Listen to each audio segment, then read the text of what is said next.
अस्सलामुअलैकुम guys, welcome back to my channel literary madness.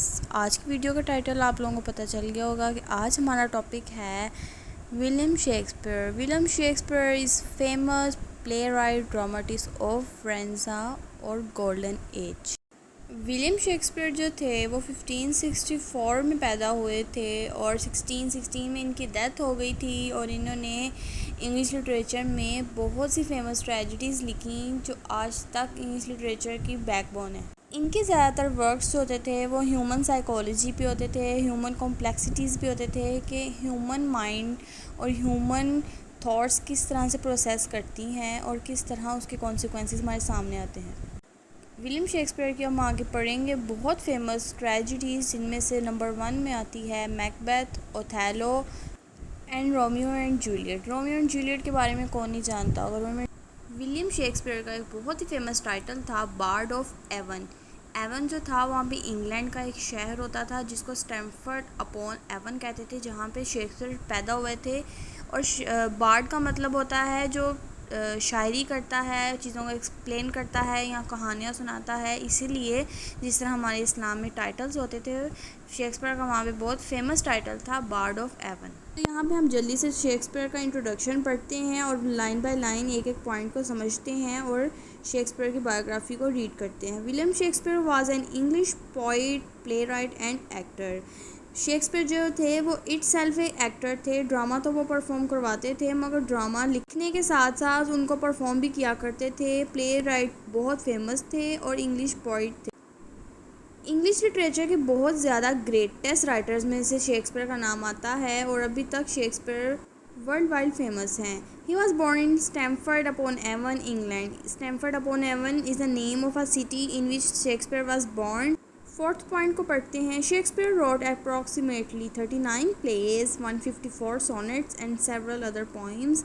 It means that Shakespeare ने 154 sonnets लिखी थी और 39 प्लेज लिखे, जो कि एक बहुत बड़ा माइलस्टोन शेक्सपियर ने कवर किया। His works cover themes such as love, jealousy, ambition, power, betrayal, revenge and human nature. मैंने आप लोगों को बताया है कि ह्यूमन नेचर को शेक्सपियर ने बहुत अच्छी तरह स्टडी किया था और इनके जो वर्क्स थे उनका major theme love, jealousy, ambition और रिवेंज होता। तो इंट्रोडक्शन को वाइंड अप करके हम अपने लास्ट पॉइंट को पढ़ते हैं एक दफ़ा से। His plays are commonly divided into comedies, tragedies and histories. इन्होंने 3 टाइप्स की राइटिंग की थी, जिनमें कॉमेडीज़ आती थी, ट्रेजेडीज़ आती थी और हिस्ट्रीज़ आती थी। तो ये तो हमारे पास आ गया शेक्सपियर का बहुत बेसिक सा इंट्रो, जो मोस्टली एग्ज़ाम में यही पूछा जाता है और इससे ज़्यादा डिटेल में हम बता नहीं सकते या लिख नहीं सकते, क्योंकि वो बहुत ज़्यादा ओवर एम्फेसाइज लगेगा। और अगर आप इतने पॉइंट्स लिख लेंगे तो आपका इंट्रोडक्शन कवर हो जाए। और जब भी किसी राइटर का इंट्रोडक्शन करें तो उसके फेमस वर्क मेंशन करना लाजमी। फेमस ट्रेजिडीज़ के नाम लिखे हैं, फेमस कॉमेडीज़ लिखी हुई हैं और हिस्ट्री प्लेज लिखे हैं। इनमें हिस्ट्री प्लेज में हमारे पास आते हैं Henry IV part 1 and Richard III। Shakespeare literature के वो पहले राइटर थे जिन्होंने ह्यूमन नेचर पे फोकस किया, ह्यूमन आइडेंटिटी पे फोकस किया, ह्यूमन पोटेंशियल पे फोकस किया कि humans are not only for conflicts, wars extra, but they are made for special purpose, for special ambition. कुछ इंपॉर्टेंट पॉइंट्स यहाँ पे हमारे पास लिखे हुए हैं, जिसमें से आता है कि Shakespeare plays and poems are written in rich and natural English. इनके सारे जो प्लेज और पोइम्स होती थी वो नेचुरल इंग्लिश में लिखी जाती थी। He created some of the most memorable characters in literature. जैसे कि हम एग्जांपल ले लेते हैं मैकबेथ की। मैकबेथ और लेडी मैकबेथ ने मिलकर किंग डंकन को मारा। और फिर नेक्स्ट पॉइंट में लिखा हुआ है कि his works provided deep insight into human emotions and society.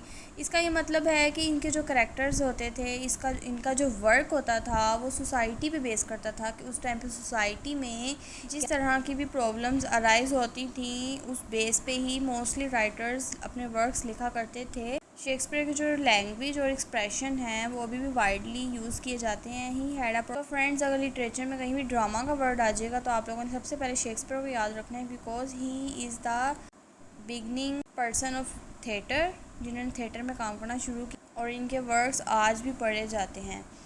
यहाँ पे हम देखेंगे कि हमारे पास कुछ इंपॉर्टेंट कोट्स और लाइंस हैं जो शेक्सपियर की वर्ल्ड वाइड बहुत ज़्यादा फेमस हैं। इनको अपने पेपर में कोट कर सकते हैं आप। इनमें से एक्सप्लेनेशन भी नीचे दी गई है। 1 बाय 1 मैं एक दफ़ा आपको रीड कर देती हूँ। फर्स्ट पॉइंट में हमारे पास आता है to be or not to be, that is the question. ये हैमलेट से लिया गया है ये कोटेशन, और ये हैमलेट में क्वेश्चन राइज करती है कि better to live or to face the difficulties of life, all the world is a stage, the course of true love never did run smooth. O my god what a line. और मैं आप लोगों को William Shakespeare की कुछ contributions बताने जा रही हूँ जो रेनेसां पीरियड की बहुत हाईलाइट। उसमें फ़र्स्ट पॉइंट ये आता है कि शेक्सपियर ने जो था ह्यूमन नेचर को एक्सप्लोर किया, उन्होंने इंडिविजुअलिज्म पे फोकस किया ह्यूमन। और इसमें एक इम्पॉर्टेंट पॉइंट ये भी हमारे पास आता है कि जो शेक्सपियर थे उन्होंने मेडिवल एज के ट्रेडिशनल आइडियाज़ थे उनको ब्लेंड किया रेनेसां आइडियाज़ के साथ, मींस के मॉडर्न आइडियाज़ के साथ। हम इस मॉडर्न वर्ड को डैट टाइप ऑफ मॉडर्न ही समझेंगे, but a start of modernism समझेंगे कि लोग मॉडर्निटी की तरफ जाना शुरू कर दिया। सिंपल वर्ड्स में कहूँ तो लोग जहालत से निकल आए थे। अगर हमने शेक्सपियर पढ़ना शुरू किया तो अगर हम इनकी ट्रेजिडीज़ को नहीं समझेंगे तो शेक्सपियर इनकम्प्लीट रह जाएगा। यहाँ पे सबसे पहले इनकी फेमस ट्रेजिडी आती है हैमलेट। ये प्रिंस था डेनमार्क, बहुत ज़्यादा माइंडफुल प्रिंस था और इसने अपने बाप की मौत का बदला लेना था।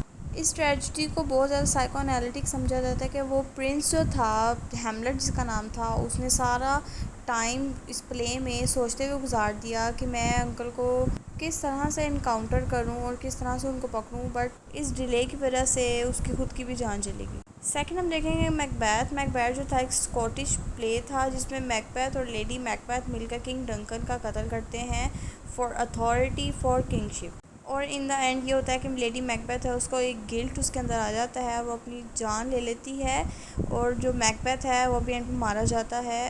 थर्ड वन देखेंगे ओथेलो की स्टोरी। ओथेलो जो था एक बहुत ज़्यादा नोबल, नेक और लॉयल जनरल था और इसको धोखा मिला था इयागो से। इयागो ही वो पर्सन था जिसने ओथेलो के माइंड में जेलसी का जो सीड था वो डाला था। इस जेलसी की वजह से इसने अपनी वाइफ डेस्टिमोना को किल कर दिया। इसी वजह से ओथेलो को बहुत फेमस ट्रेजिडी समझा जाता है। नेक्स्ट हमारे पास लास्ट वन आती है King Lear, the tragedy of a king. एक किंग की ट्रेजिडी थी। King Lear divides his kingdom among his 3 daughter. तीनों बेटियों के नाम ही अपना किंगडम कर देता है, अपने महल जायदाद हर चीज़ कर देता है और इसी पुअर जजमेंट की वजह से ये भी एक ट्रेजिडी कहलाती है। उम्मीद करती हूँ आपको मेरी वीडियो पसंद आई होगी। आप लोग इन सारे इंपॉर्टेंट पॉइंट्स को याद कर लें, अपने पेपर में ज़रूर लिखिएगा। मिलते हैं नेक्स्ट वीडियो में, तब तक के लिए अपना बहुत ज़्यादा ख्याल रखिए और अपनी दुआ में याद रखिए। अल्लाह हाफिज़।